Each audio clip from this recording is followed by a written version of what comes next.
Hello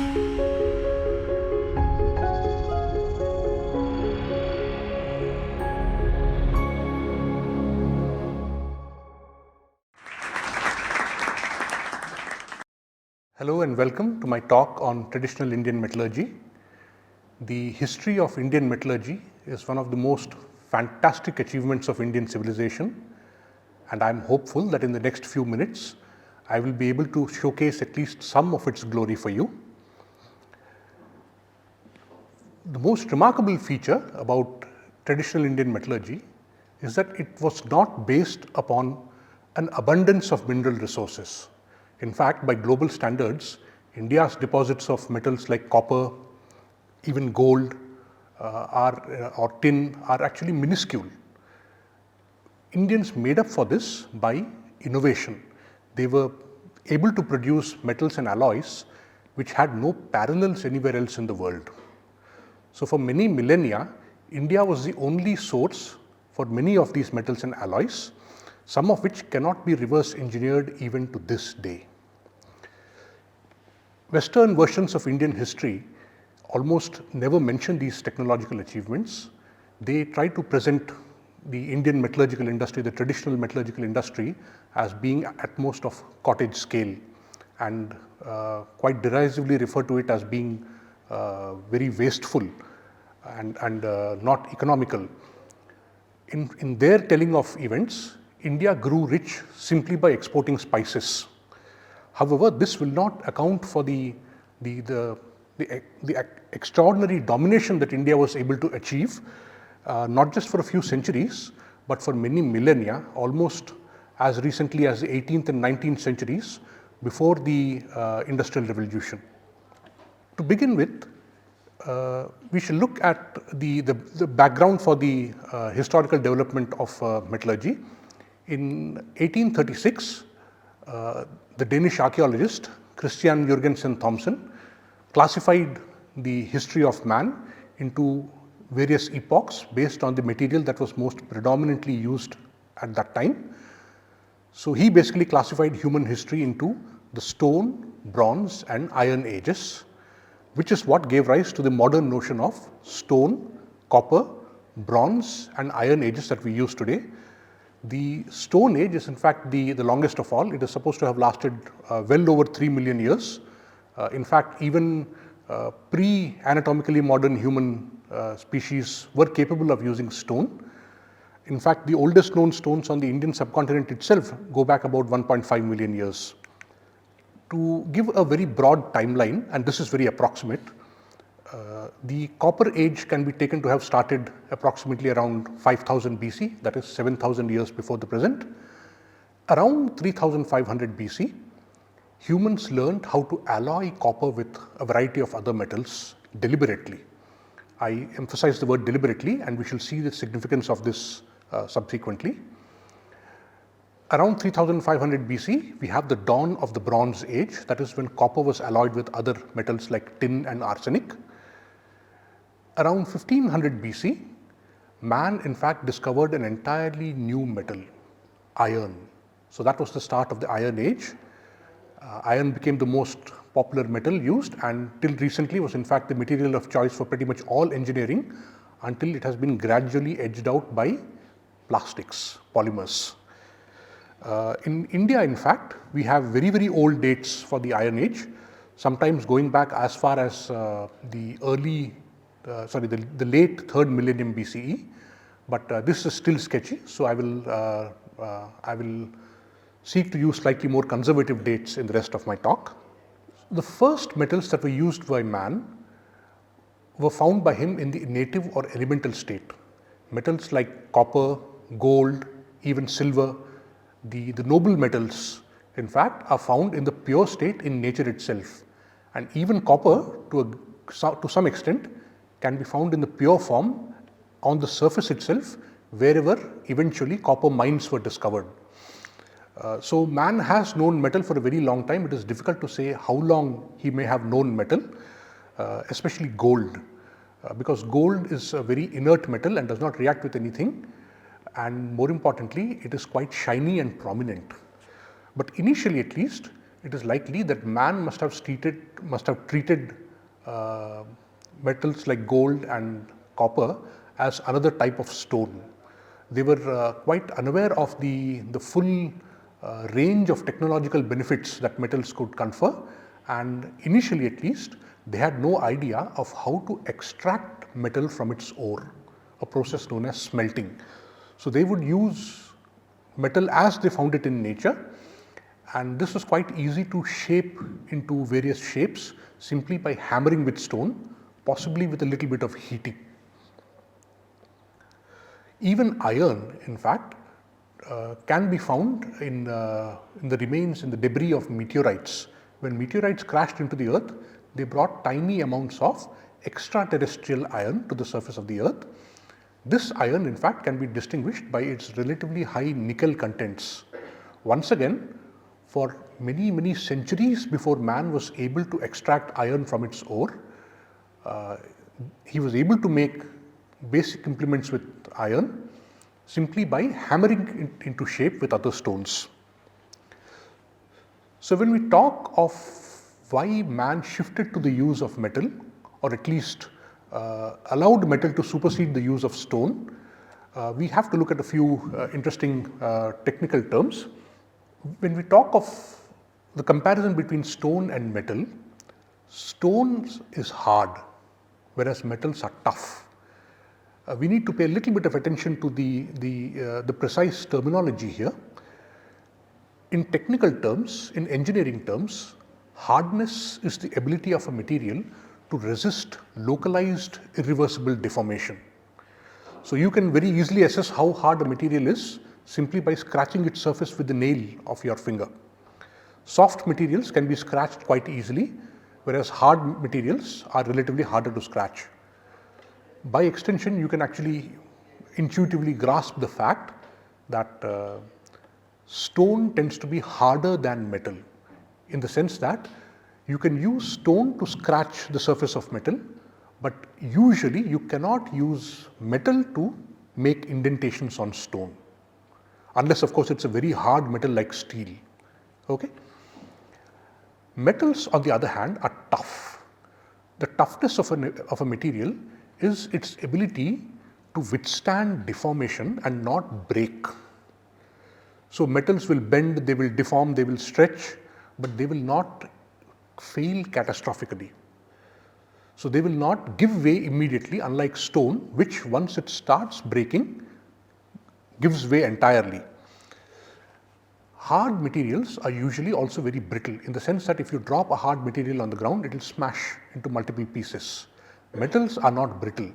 So you could actually say that hardness and toughness are complementary properties. They are actually inversely related to each other, and both have their own specific utility.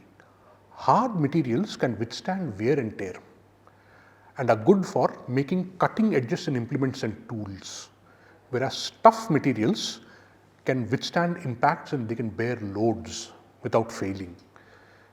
Of course, there is also the obvious difference that metals are good conductors of heat, and they can expand uniformly, whereas stone tends to break because it expands ununiformly when heated.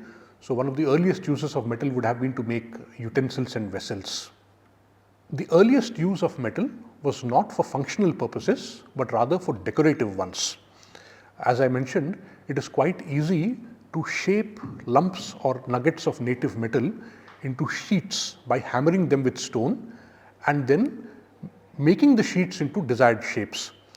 So this, in fact, precedes the extraction of metal from stone by many millennia. The earliest known use of metal on the Indian subcontinent that we know of is beads of copper that were found in a grave in Mehergarh, going back to around 5500 BC. Just to give you a brief background, Mehergarh is the earliest known site of the Indus Valley tradition. It was here that we have the first evidence of humans on the Indian subcontinent settling down and resorting to the use of grains. They were able to harvest wild barley and wheat and shift to a sedentary lifestyle, at least for most of the year, if not the whole year. This sort of crude metal technology is very similar to what is observed in neighboring regions like Iran. So it is easy to see that there was cultural exchange and transfer of technology between these two regions from a very, very long time. In fact, it is a symbol of prestige or status for the elite. About 30 graves of the Varna culture have been discovered so far in Bulgaria, and they yielded nearly 6 kg of gold. I am sure there is plenty more buried somewhere in Bulgaria, which has not yet been found. But as you can see, the quality of workmanship is exquisite. As you can see from the gold ornaments in the panel on the right, that the workmanship is exquisite. It was not crude, but such high quality workmanship was, well, essentially wasted, because all the gold went into graves, never to be seen again for thousands of years. Gold, in fact, is a very easy metal to collect. It occurs mostly in the native state, and to this day, in fact, it is collected in the native state from gold mines. Gold is almost 3 times as heavy as iron and is very, very inert. It does not oxidize. So even though it has been exposed to air and water for many millions of years, gold will not oxidize. So it is very, very easy to spot. It is very, very easy to collect. Gold being very, very heavy, you can literally just dig up gold wherever you find it and just wash the rest of the sand and gravel associated with it by holding it in a stream of flowing water. So this operation is known quite literally as gold panning, and to this day there are many communities that are still able to recover gold by this way. So here is a very, very interesting nugget about Indian history. For long, India has been fabled as Sone ki chidiya, alluding to the fabulous amounts of gold that were supposedly possessed by people here. As a result, in fact, India was also at the receiving end of many, many invasions.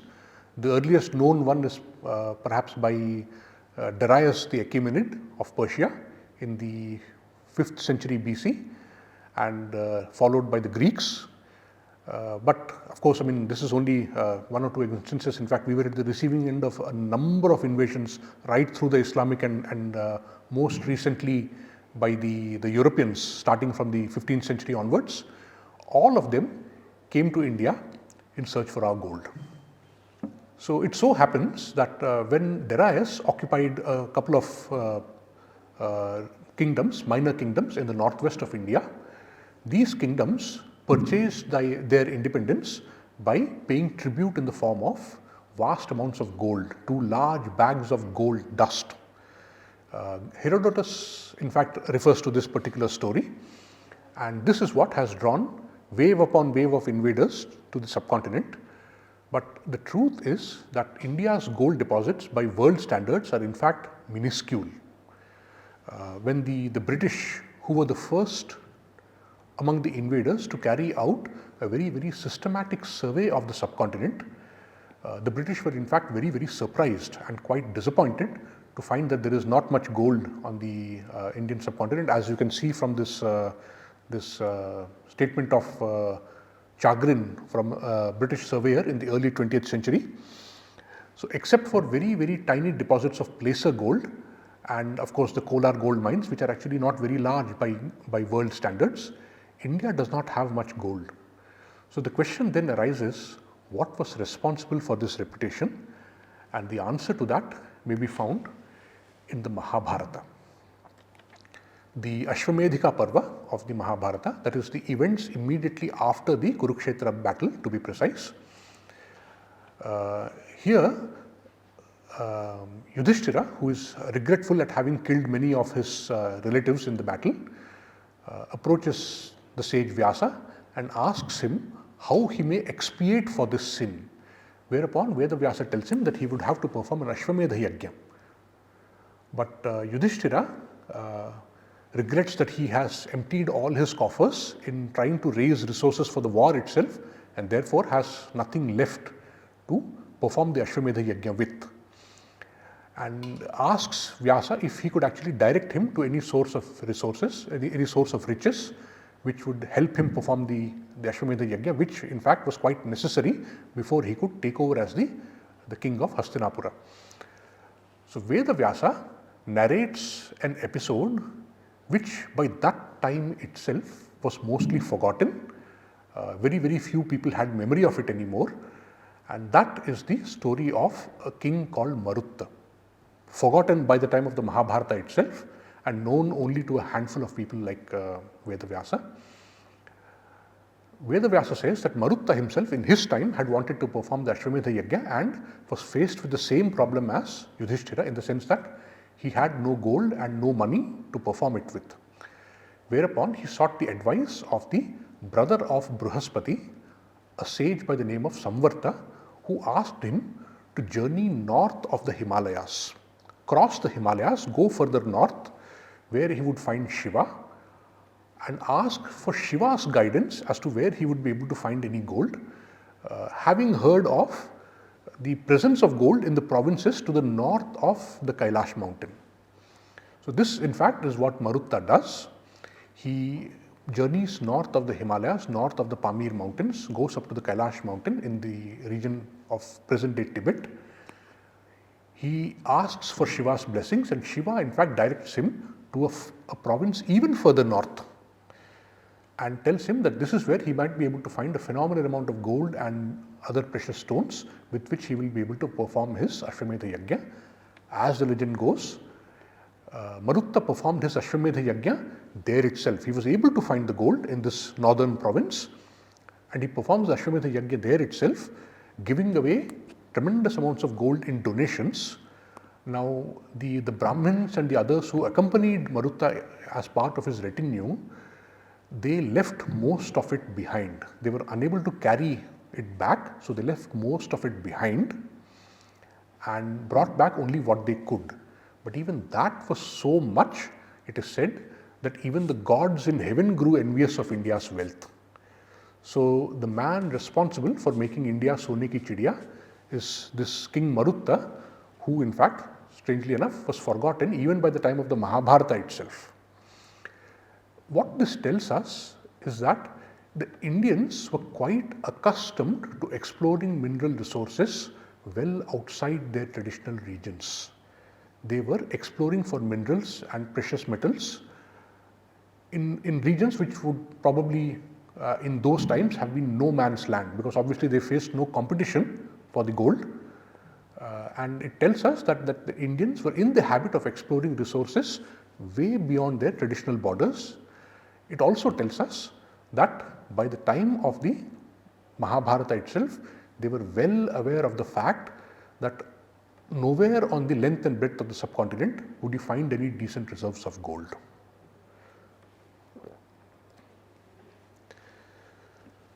So because of this paucity of metal, useful metal on the subcontinent, there are some notable differences between how the Indians used metal and how metal was used by other cultures. I have already shown you the example of the Varna culture. The striking difference is that the Indians made it a habit never to leave any gold in graves. So those small beads that we see in Mehergarh are almost the only metal that you find in graves for a very long time. Also, they made it a habit to scrupulously recycle all the metal, whether household objects or jewelry, or simply hand it down generations. This is a practice which in fact persists down to the present day. In fact, when the Indus Valley cities were discovered in the 1920s, and when the first field reports of these cities like Harappa and Mohenjo-daro were written up in the 1920s and 1930s, then itself the archaeologists were struck by the fact that they found very little metal in cities of obviously very large size, which must have hosted very large populations. Strikingly, the metal technology was very advanced, but the amount of metal that had been left behind was tiny. In fact, most of it was scrap and pretty much left behind because probably the residents of the cities had thought that this was worthless and not even worth recycling. So, apart from such tiny hoards of scrap and other hoards of jewelry hidden by thieves and later forgotten, unfortunately, there is not much metal to be found in the Indus Valley civilization. What this tells us is that those who abandoned these cities clearly evacuated in a very planned manner. They knew precisely that they were going to go elsewhere and settle down with all their old belongings. In fact, this is a very, very strong argument against the Aryan invasion theory, with which many of you might be familiar. Originally the theory was that the Aryans were invaders who in fact destroyed the Indus Valley cities and forced those residents to flee south and settle down in Punjab and Haryana instead. But what the archaeological evidence suggests is that the residents of the Indus Valley cities, they actually evacuated in a very careful and planned manner, taking away everything of value. So clearly they were under no stress. This evacuation was not done under duress. So this itself is a very strong argument against the Indus Valley, against the Aryan invasion theory, which some of you might say should probably never have been promulgated in the first place if such was the evidence. This of course was the use of metal before man learnt how to extract it from its ore. But subsequently though, man did figure out that he was not limited by the amount of native metal that was found on the surface, but could actually produce metal from its ore. This may have happened accidentally in many parts of the world, not just Eurasia, but possibly also the Americas, because even many American cultures were capable of extracting copper from copper ores. On the subcontinent itself, again, the earliest definite evidence of the extraction of copper from its ore goes back to Mehergad, something like around 4500 BC. Whereas the oldest in the world is from Serbia in the Balkans, about 1000 years earlier, maybe around 5500 BC. So it is likely that that even in the subcontinent it happened around the same time. The reason why copper can be smelted accidentally is because a charcoal fire is sufficient to produce the temperatures necessary for reducing copper from its ore. So if somebody was on an expedition to these copper rich areas, probably to extract the native copper that they could find, and they had to stay the night. So if they dug a hole, piled in a bit of wood or charcoal and lit it on fire for some warmth, in the morning he would have discovered a puddle of copper at the bottom of the pit. And putting two and two together, he would have realized that that here is a way by which you can actually produce as much copper as you like, and you are not limited by what nuggets or lumps you actually find on the surface. Nature comes to our aid in the form of the fact that ores of copper are brightly colored, they are quite distinct. So it would have been very, very easy to figure out precisely what ores give rise to copper betel. Ore is basically just mud. I mean, in strictly speaking, ore is just mud. There is nothing very special about it. It is just what it yields upon proper processing that makes it special. So ores are basically mud from which you can extract metal profitably, and ores of copper tend to be very, very brightly colored. Especially the ores that were historically used to produce copper, like malachite and azurite, which are carbonates of copper. These are brilliant hues of green and blue. So it would have been very, very easy for the early metal workers to understand that if you actually collect or gather these kind of colored hued ores and heat them in a charcoal fire, that would be sufficient to produce the copper you need. What is more, even the landscapes where copper deposits are found are pretty easy to recognize by their distinct blue and green colors. So on the slide here you have a picture of a spoil heap in Cyprus, in the Aegean Sea, in the Mediterranean Sea, which is quite well known for its deposits of copper. So you can see that most of the copper in this particular location has been used up, but nevertheless you can actually see the brilliant blues and greens marking the landscape. So you can imagine what it must have been like when the first explorers landed there in search of ores of this metal. So it is very, very easy to identify deposits of copper, it is very, very easy to identify ores of copper, and more importantly it is also very easy to produce copper from its ore because the temperatures and conditions that are required are very easy to create pretty much anywhere. In fact, it is Cyprus that gives copper its modern day name, because the Greeks and the Romans, they would obtain their copper mostly from Cyprus. So the old name for Cyprus was Cyprus. That is what gives rise to the name Cyprum and the symbol Cu for copper. Despite the ease with which copper deposits can be identified and copper can be produced from ores of copper, there are nevertheless some disadvantages. Copper is, all said and done, a very soft metal. In fact, if it is not a very thick sheet of copper, you can actually start bending it with your bare hands. So it is not a very, very strong metal. Also, it is not very easy to process, in the sense that when you are extracting copper from its ore, when it is still in the molten state, or when you have actually melted the copper to cast it into a variety of shapes, molten copper is quite viscous and tends to entrap air bubbles. So it is not easy to pour, it is not easy to cast, and the final product will in fact be very, very porous. It will in fact have a lot of air bubbles, which means that you will have to expend a lot of energy in trying to hammer it into shape. So in addition, copper is also quite prone to corrosion, especially pitting corrosion. So copper objects will need to be replaced periodically.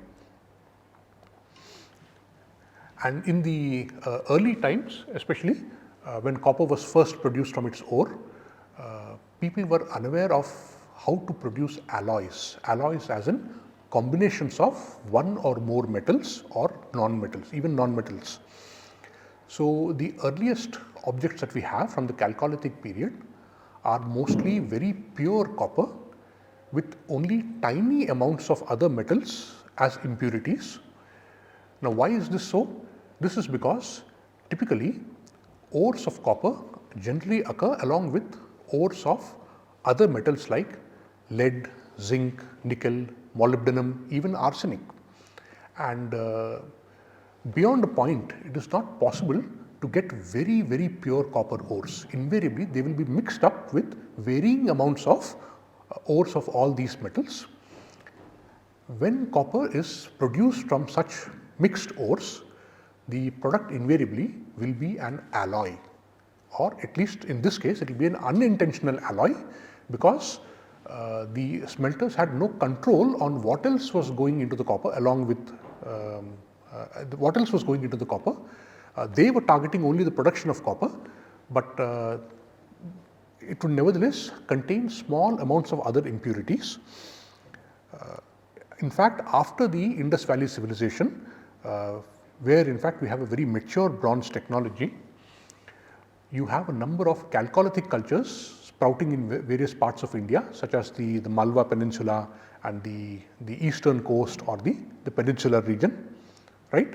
Many of these cultures, it is believed, were not as adept at producing alloys as the Indus Valley civilization was. The other factor also being that you do not have large amounts of metal like tin in other parts of India. So the fact that in fact some of these mixed ores were giving rise to alloys was not necessarily a bad thing. As I said, copper in its pure form is quite difficult to process, but tiny amounts of other metals such as zinc or lead or nickel, when they enter into the copper because of impure ores, they do have the effect of making the melt or the copper melt a little less viscous and easier to process. Also, they in fact enhance the mechanical properties of the final product. Now, the early smelters would not have known what exactly was combining with the copper to give rise to this final product, but they would have nevertheless observed in hindsight the fact that what they had obtained was slightly different from the pure copper that they were accustomed to. And slowly this would have set them on a quest for identifying what other ingredients were becoming part of this metal, which in fact was ending up enhancing the mechanical properties. Also, one very important guide that they had to identify that the obtained material was different from pure copper was the color of the final alloy. Often, I mean, as you know, copper is a pinkish red metal in its pure state, but when combined with other metals like tin or lead or zinc, it can acquire colors like brown or golden. So, early smelters would have found it very easy to map the color of the final alloy to its properties. Once again, there is reason to believe that the ancient Indians had figured out this phenomenon. They had understood that ores of copper will actually occur with ores of other metals, and this probably led them to identify the various other metals to help them rationally combine these other metals with copper to give you alloys of desired mechanical properties.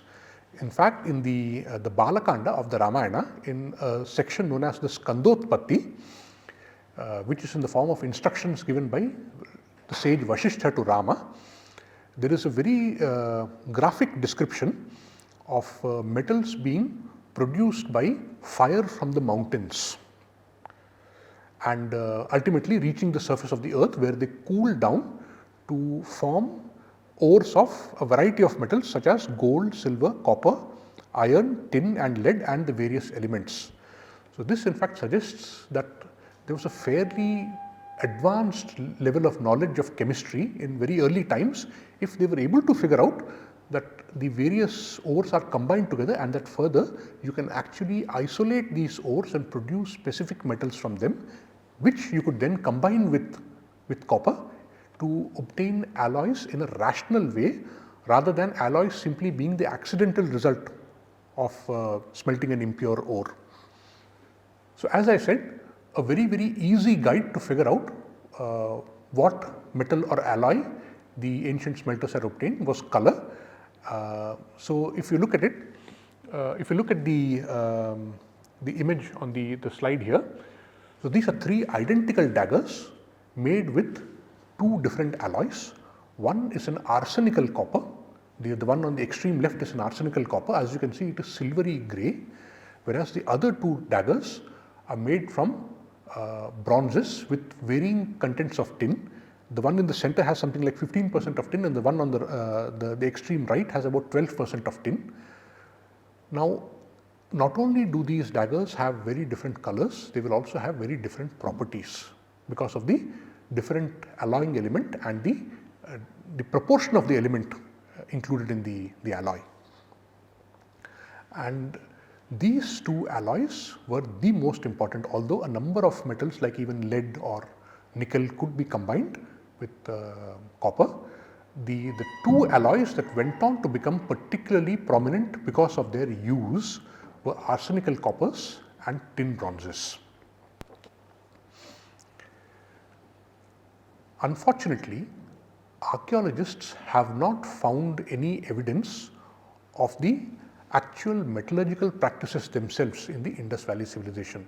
They have not found any equipment, they have not found any paraphernalia, they have not found much evidence of smelting. In fact, even the metal production sites are mostly unknown. As far as India is concerned, even the metal production sites are mostly unknown. So, we do not know how exactly the Indians were able to produce their copper and their arsenical coppers and bronzes, except that it is quite obvious that by the time of the earliest levels of occupation in the Indus Valley cities, which is about 2600 BC, we have a fairly mature bronze and arsenical copper technology. The Indus Valley people were no longer experimenting with bronzes. they were capable of producing fairly advanced metal objects. In fact, they even knew closed casting, the lost wax process whereby they made the famous dancing girl of Mohenjo-daro. But unfortunately, we have no evidence of this mining and metallurgical operations. The earliest mines are unknown, the earliest metal production sites are unknown. It appears that the ancient Indians had understood that metallurgical and mining operations have a deleterious impact on human health. So they kept these sites far away from settlements. In fact, so far away that we do not even know where they were. And very little actual metal production or metal mining was done close to the Indus Valley cities or other sites. So one of the most prominently used alloys to start with was arsenical coppers. In fact, when we say Bronze Age, it is worth remembering that most of the metal used by people when they first learnt how to alloy other materials with copper was not bronze itself, bronze technically being an alloy of copper and tin, but arsenical coppers, which were eventually phased out. In fact, they lost out in favor of tin bronzes and brasses. But nevertheless, arsenical coppers in fact do have significantly better mechanical properties than copper. Most importantly, arsenical coppers are very, very malleable and ductile, as in you can easily hammer arsenical coppers into thin sheets or draw wires from them, which would have been very useful to shape the metal into a variety of objects. Also, by hammering arsenical coppers, the hardness of the alloy could be increased substantially, and this is particularly useful for making tools and implements. So, tools and implements like sickles, chisels or swords will need to have very hard edges, and here in fact arsenical coppers have a huge advantage, because simply by hammering the edge you can make it very, very hard. In India's copper deposits mostly occur in the Aravalis, that is present day Rajasthan and northern Gujarat. Many of these ores of copper in fact also include arsenic. So initially at least it is likely that arsenical coppers would have been produced by the Indus Valley people accidentally. So when they were trying to smelt ores of copper which also contain arsenic, they would have obtained arsenical coppers and they would have noted the superior properties and the distinct colors of the arsenical coppers and realized that it is a very useful alloy to have. In the weight range of 4 to 8% arsenic content in copper, the mechanical properties of arsenical coppers are quite comparable with those of tin bronzes. So they were very extensively used by ancient civilizations. However, tin bronzes are capable of acquiring much greater hardness. We will come to that subsequently. The development of tin bronzes may not have been as easy as that of arsenical coppers, and that is because tin generally does not occur with copper, except very rarely in sites like the Tusham Hills in present day Haryana, where you have deposits of copper and tin occurring together, and it is probable that the early Indus Valley people produced bronze accidentally when they tried to smelt such copper ore. Nevertheless, most bronze was made by combining metallic tin with metallic copper, and this in fact shows a fairly advanced knowledge of chemistry, because you are actually extracting two distinct metals from their ores. You are first isolating the ores, you are extracting the metals from their ores, and subsequently then combining these two different metals in varying proportions to get the properties you want. Interestingly, tin by itself, at least in ancient times, was not of much use. It is a very, very soft metal which you can twist around with your fingers, and it melts at temperatures as low as 250 degrees centigrade. So by itself it is not of much use, but when you mix it with copper, you get bronze, an alloy which has much better mechanical properties than either of its constituent metals. So this is in fact a master stroke. The idea that you can combine these two metals, especially tin with copper, to obtain an alloy with very good mechanical properties can only have been the result of a systematic study into the effect of composition and processing conditions. So, this is unlikely to have been an accident. Beyond the first production of tin bronze, which may have been an accident, all subsequent efforts must have been rational attempts at alloying. And to give you a quick idea of what alloying with tin does, if you add relatively minor amounts of tin to copper, say 10 weight % of tin, you can actually quadruple the yield strength of the alloy.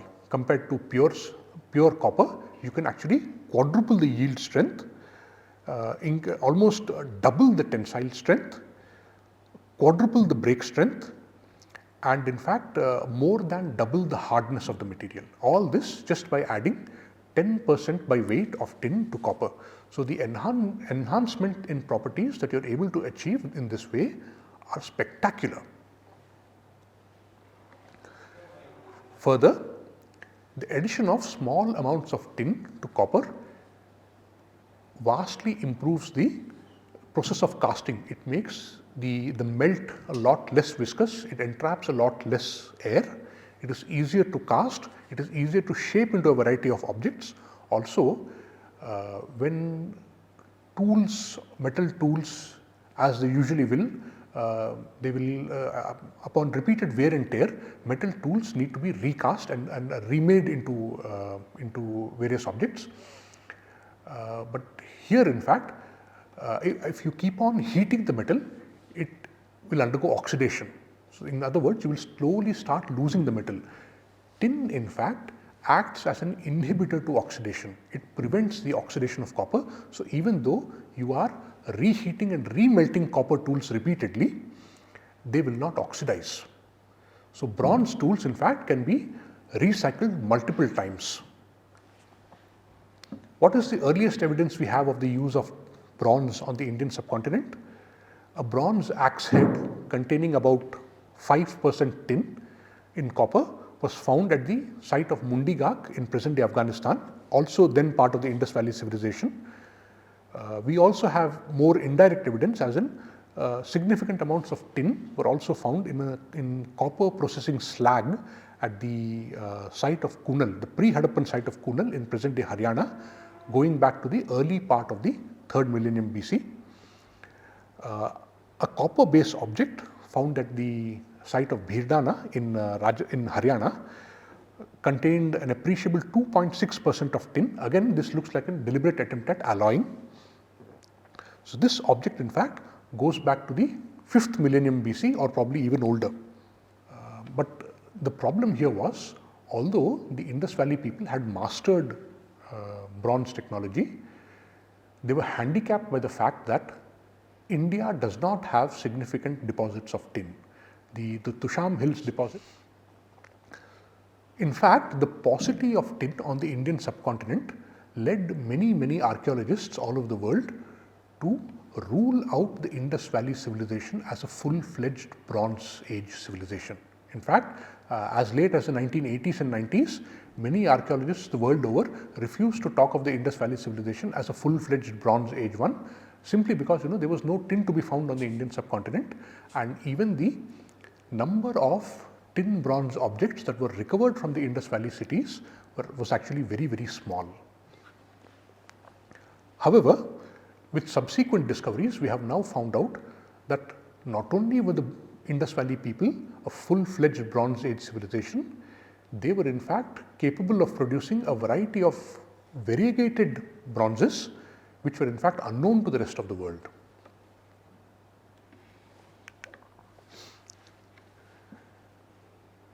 We need to get slightly technical here. Most historical bronze objects usually contain less than 10% of tin by weight in copper. In fact, up to a weight percent of around 16, it is very easy to add tin to copper, because all you will get is what is known as a solid solution. What exactly is a solid solution? It is a solution just like sugar in water, except that it is in the solid state. In other words, some atoms of tin will replace atoms of copper, as simple as that.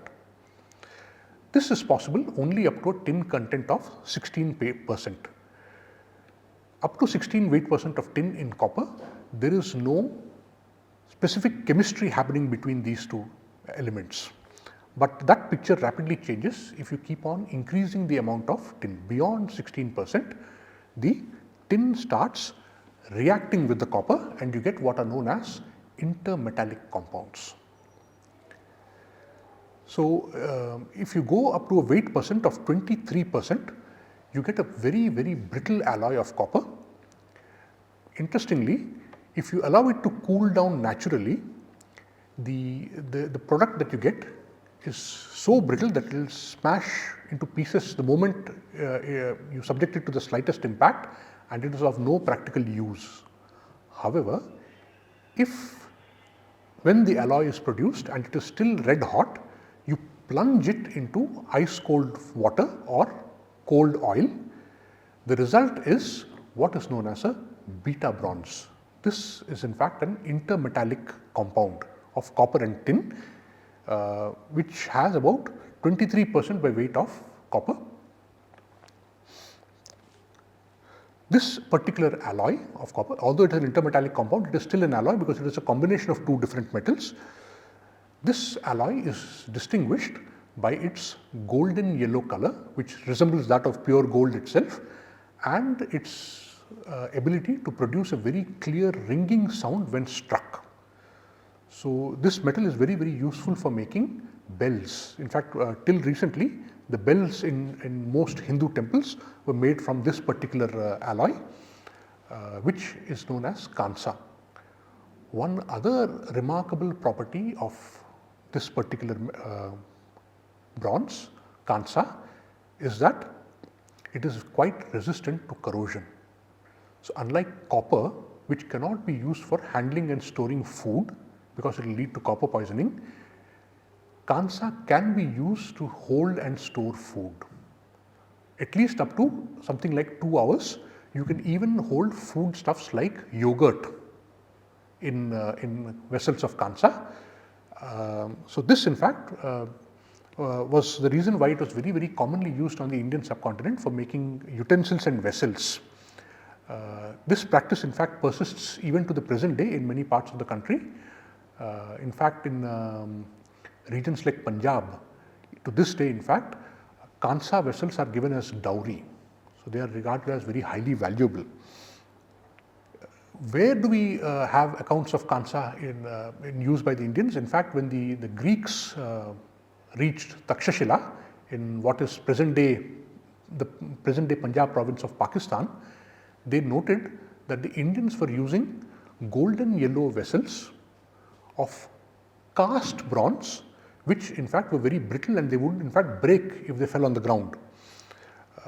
Subsequently, of course, modern archaeological explorations have shown the presence of quite a few kansa objects in in present day Takshashila, in the Bhir mound in fact, going back to almost the 4th century BC. So, in this way we are able to confirm the accounts of Alexander's soldiers. In fact, this is a photograph of a beta bronze vessel from Takshashila. As you can see, it is in fact as good as new. All it probably needs is a good polish and is good enough to use. In literature, the earliest references to kansa vessels come from the Atharva Veda. The word kamsya has been used to refer to this particular alloy.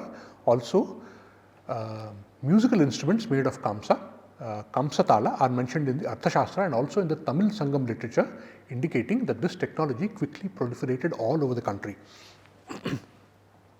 Bronze vessels dating to the early part of the first millennium BC have also been found in peninsular and South India. So, this is an example of a beta bronze vessel from an Iron Age burial in Adichanallur in Tamil Nadu, dated to about 500 BC.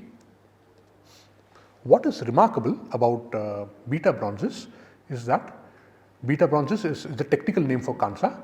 what is remarkable about Kansa is that this is unlikely to have been an accidental discovery. If you increase the proportion of tin in copper beyond 10 weight percent, the resulting alloys are very, very brittle and of no practical use. They have very, very poor mechanical properties and they are of no practical use. So, there is no conceivable reason why anybody would have tried to add more than 10 weight percent of tin to copper, unless of course, if they were deliberately experimenting with the alloys and trying to study the effect of composition on the final properties of the alloy. And not only this, they were actually studying not just mechanical properties, but a whole range of other properties such as chemical resistance. In fact, this is probably the reason why people figured out that Kansa can be used for holding and storing food, something for which you cannot use pure copper, as well as the fact that you can use Kansa to make musical instruments. So, they were interested not only in the mechanical properties, but whatever other useful properties they could find. So, the development of Kansa could only have been possible by deliberate experimentation. This is not an accidental discovery. Also, it is important to emphasize that these set of properties are obtained only for a very specific composition, that is 23% by weight of tin. So, only in a very narrow range you get these properties. So, the identification of this precise composition could not have been by accident. Further, this alloy can only be produced by plunging the alloy in red hot state into either cold water or cold oil. So, the processing is very important. So, once again, this is unlikely to have been an accidental or serendipitous discovery. So, the only way this could have been understood is if somebody was trying to observe the effects of processing conditions on the final product as well. The ancient metalsmiths did not stop with Kansa. They went on increasing the percentage of tin in copper even beyond 23% and discovered that if you go up to 33% by weight of tin in copper, you get another intermetallic compound which has the property of exceptional reflectance. Again, this property is not obvious. You will have to cast this particular alloy in the shape of a thin disc and rigorously polish the surface, whereupon in fact you obtain a surface that has exceptional reflectance and very little distortion. So, this particular alloy, which is technically known as delta bronze, was used for making mirrors in the past. These mirrors could, once they were made, they could last many centuries, because again delta bronze is actually quite resistant to corrosion, and these were the ones that actually were used in Shodashopachara Puja. So, one of the upacharas involved in the puja is actually holding a mirror to the deity, and in fact it is this precise type of mirror, not modern glass mirrors, that are used in the puja. It is likely that this technology was also common throughout the subcontinent at one point of time. Unfortunately, it slowly died out, and today in fact it is restricted to the best of my knowledge to only the state of Kerala. The Aranmula Kannadis, which are made in the place or in the city of Aranmula, they in fact have managed to acquire a GI tag for this technology. That is pretty much the only place which produces mirrors by this ancient technology. Depictions of delta bronze mirrors again can be found in temples all over the subcontinent. So, this one instance is from the Chennakeshava temple in Bellows in Karnataka from the 12th century. If you look closely at the morphology of the mirror, you can see that it is in the shape of a very thin disc stuck to another disc. So, it is very easy to imagine that this is probably a disc of delta bronze which has been stuck to a wooden base which has been provided with a handle at the rear. So, this is the way in fact these delta bronze mirrors were made traditionally. To this day in fact they are made in the same way, in the sense that the delta bronze is cast in the shape of a thin disc which is then stuck to a wooden block, and then polished, and then the wooden block is provided with a very simple handle. The practice of incorporating the mirror into frames with handles is relatively rare.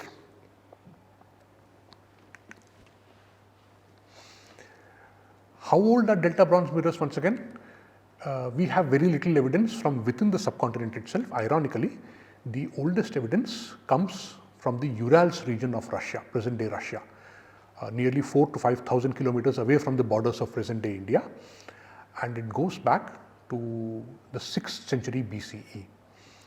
It is believed that the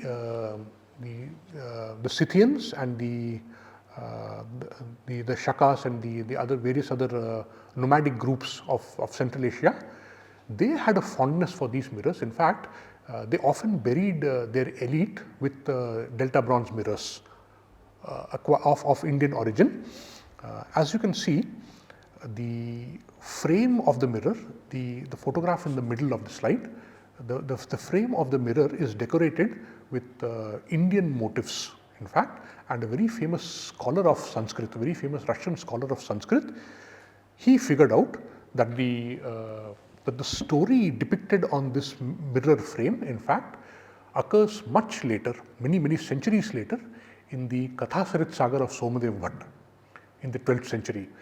So, the mirror itself, in fact, dates back to the 6th century BC, but the story that has been depicted on the frame which held the mirror actually was found much later in the Kathasarit Sagar.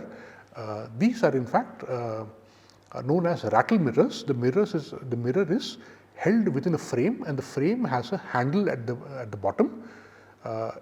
There are, in fact, even depictions of Scythian deities holding these kind of mirrors. The fact that the motif on these frames is Indian identifies them as being mirrors of Indian origin, but the problem is that these mirrors are very brittle. So, it is likely that they were made by Indian metalsmiths who had migrated to Central Asia and were living there, and they were probably producing the mirrors locally and supplying them to markets in these regions. The archaeological evidence for how old these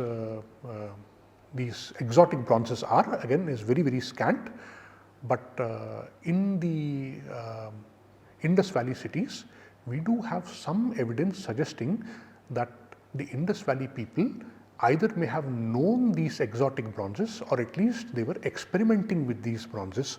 So, 3 fragments found at the site of Mohenjo-daro, in fact, at the earliest settlement levels in Mohenjo-daro, which probably go back to around 2600 BC, they have something like 19 and 20% of tin. As I said, these compositions are in fact very brittle and are of no practical utility. So, there is no reason why they would repeatedly be made, unless of course people were aware of what specific properties this sort of alloying would confer, or at least they were in the process of figuring out what useful materials they could get by making bronzes with such high levels of tin contents. Then we come to another alloy of copper, which you might be surprised to know is unique to the Indian subcontinent: brass. Now, brass traditionally was not regarded as very valuable, and nevertheless, brass making was almost unknown outside the Indian subcontinent till very recently. In fact, the ancient Chinese simply did not know how to make brass. The earliest brass examples that we have from China are from the medieval period, and barring 1 or 2 rare instances of accidentally made brasses, other ancient cultures such as the Egyptian or the Greek or the Roman were not capable of producing brass. The first brass made by combining zinc with copper in Europe happened as late as 1781, and even then the zinc actually was obtained from India. Sadly, we never talk of a brass age because brass technology was confined only to the Indian subcontinent. Nevertheless, This is an alloy of very high utility because of its exceptional mechanical properties and the fact that it is in fact very resistant to corrosion. So, brass objects proliferated over the entire subcontinent. They were very extensively used and not just for household objects, as we shall subsequently see. Once again, the earliest recorded use of brass comes from the Greek accounts of Takshashila. So, when the Greeks reached in the borders of India, they noticed that in fact people were again using golden yellow objects for making golden yellow bronze for making objects. What they did not realize that some of what they were using was not bronze, but in fact brass. They had no way of knowing what it was because they had never seen this metal anywhere. In fact, brass was unknown even to the contemporary Persians at that time. The fact though remains that even brass can be made by accidental alloying. As I mentioned earlier, some amount of zinc ores is present along with copper ores. So, when the ancient metalsmiths smelted these kind of impure ores, they would have ended up with accidental brasses or brasses which were produced by accidental alloying. Such brasses do occur in other parts of the world, but what is unique about India's brass technology is that India was able to develop a process for producing zinc from its ore. They were able to isolate the ore of zinc and produce very high purity zinc in very large quantities, and they were able to synthesize brass by rational combination of known amounts of copper and zinc to obtain specific properties.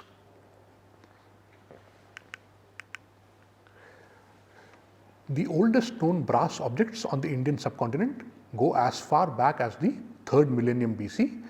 At the Indus Valley site of Farmana in Haryana, multiple brass objects have been found which have zinc contents as high as 16 to 23%.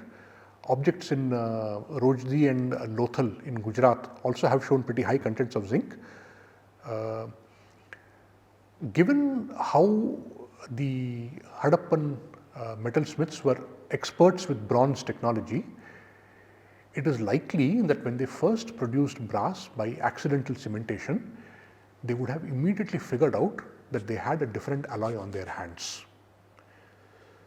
And in fact, initially it was the golden yellow color of brass which would have been its distinguishing point, but it is from here that they would have figured out that they were obtaining a very different alloy, and this is the starting point from where they would have tried to isolate the other ingredient which is giving rise to this alloy, which eventually led to the very famous Indian process for the downward distillation of zinc. Now, what is the big disadvantage in brasses obtained by accidental cementation? The problem is that you do not have any control on the final composition of the product. In other words, you do not have any control on the final properties of your product. What is worse, zinc is in fact a very volatile metal. So, when you are trying to produce brass by reducing combined ores of copper and zinc, zinc will evaporate and most of it will not mix with the copper. So, most of it is wasted. So, that is why in fact you have no control on the final composition and properties of the brass obtained by accidental cementation. In the best case scenario, you could get a brass which had about 30 weight% of zinc. Any brass which has more than 30 weight% of zinc can only have been produced by combining metallic zinc with metallic copper, and this was a technology that was known only to the Indians. Zinc ores are often mixed with ores of lead. So, when you try to reduce zinc ores to obtain metallic zinc, unfortunately the lead ores present as an impurity tend to form a very hard glass which impedes the process of reduction of zinc ores to zinc. This was the reason why cultures outside the Indian subcontinent were unable to produce zinc. The Indians, however, were able to separate the lead ores. they were able to isolate the zinc ore, and therefore they were able to produce zinc in very large quantities and to a very high degree of purity. Once again, this shows a fairly advanced knowledge of chemistry, because they knew precisely that there was another metal oxide which had to be isolated, and only then you would be successful in reducing the zinc ore to the metal that you are interested in. So, zinc was produced by the very famous downward distillation process.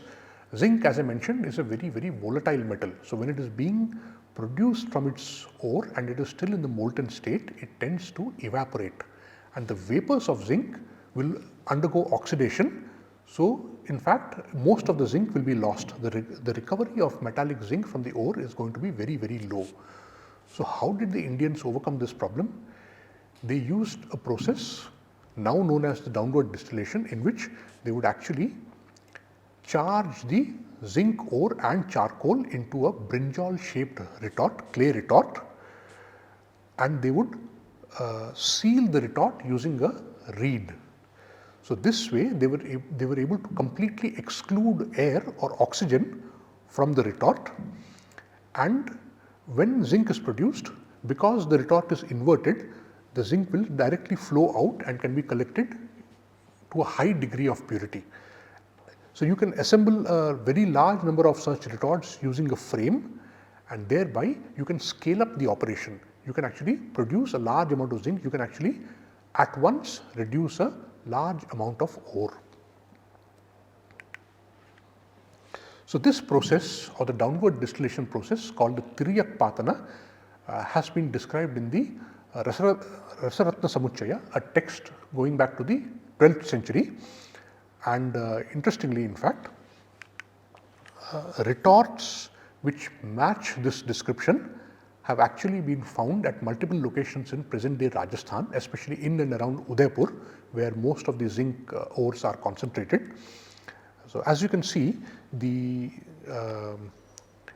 zinc making apparatus that has been discovered at this place called Jawar near Udaipur in Rajasthan, it almost entirely matches the description given in the Rasaśāstra Samuccaya, and by this process it is believed that the site of Jawar alone may have produced around 1 lakh tons of zinc between the 13th and 18th centuries. Now, surely this is an almost industrial scale of production, and this was happening at a time when zinc was unknown in Europe. Zinc was altogether unknown in Europe at this time. Brass, interestingly, was used not just for household objects or tools, but also for making very large statues because of its golden yellow color. So, it was used like some kind of a substitute for gold. In fact, the Sanskrit name for brass is Pitala, Pita being the word for yellow, and La comes from Lauha or metal. So, we have accounts from Chinese travelers like Yuan Chang, who mentions large statues of brass of the Buddha and Shiva in places like Bamiyan and Varanasi, also at sites like Multan, and in fact in Nalanda he mentions an entire vihara made of brass. So, clearly the Indians by a very early time, in fact by the 7th century itself, they were able to produce spectacularly large amounts of zinc, and they were using it to produce brass, which in fact was being used pretty much all over the subcontinent. Zinc was unknown outside the Indian subcontinent. The medieval Islamic world and medieval China produced some brasses by accidental cementation. In Europe, as I mentioned, the first brass was made by combining metallic zinc with copper as late as 1781. In fact, it is from the Indian downward distillation process that an Englishman by the name of William Champion of the city of Bristol reverse engineered this process, and in fact it is from studying the Indian process that he actually came up with his own patented method for producing zinc. In a subsequent talk, I will talk about ferrous metallurgy. Right. Thank you.